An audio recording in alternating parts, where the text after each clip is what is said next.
Hi, my name is Zinnia Balkan, and this is my week 11 blog.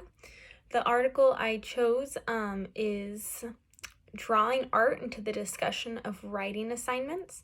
This is by Tom Meyer. It was published in the English Journal, September of 2013.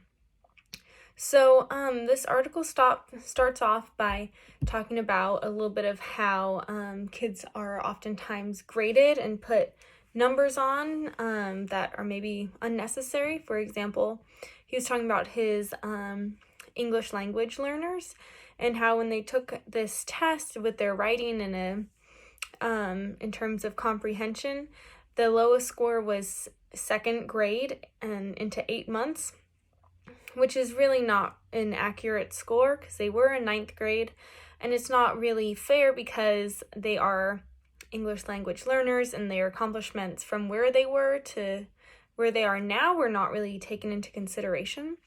And it was just like, here's a number, this is your number, instead of looking at the whole child.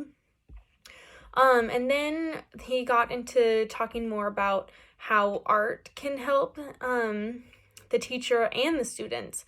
So a lot of times as a teacher, you may not know what students are feeling or how they perceive themselves as a writer.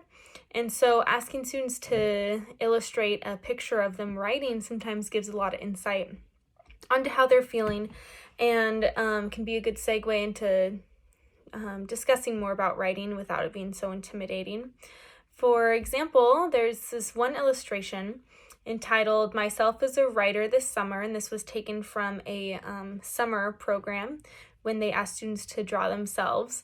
And they did this with students from a range of grade levels. So they had second graders all the way up to high schoolers.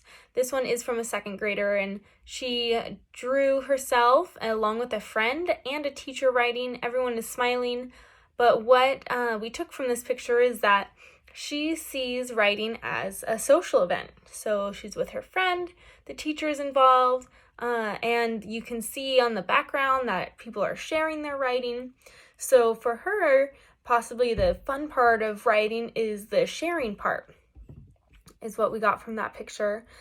And then there's more insight. For example, one girl drew herself under a desk because she was so shy to share her writing, and she didn't really feel like her writing was good enough, so she has a negative view of herself as a writer.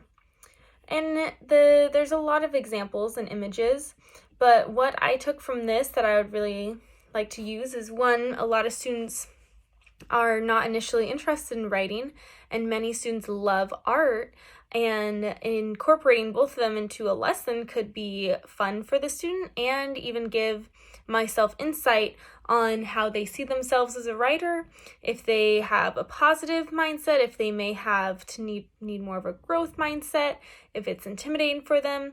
You can learn a lot from a child or even high schooler's art.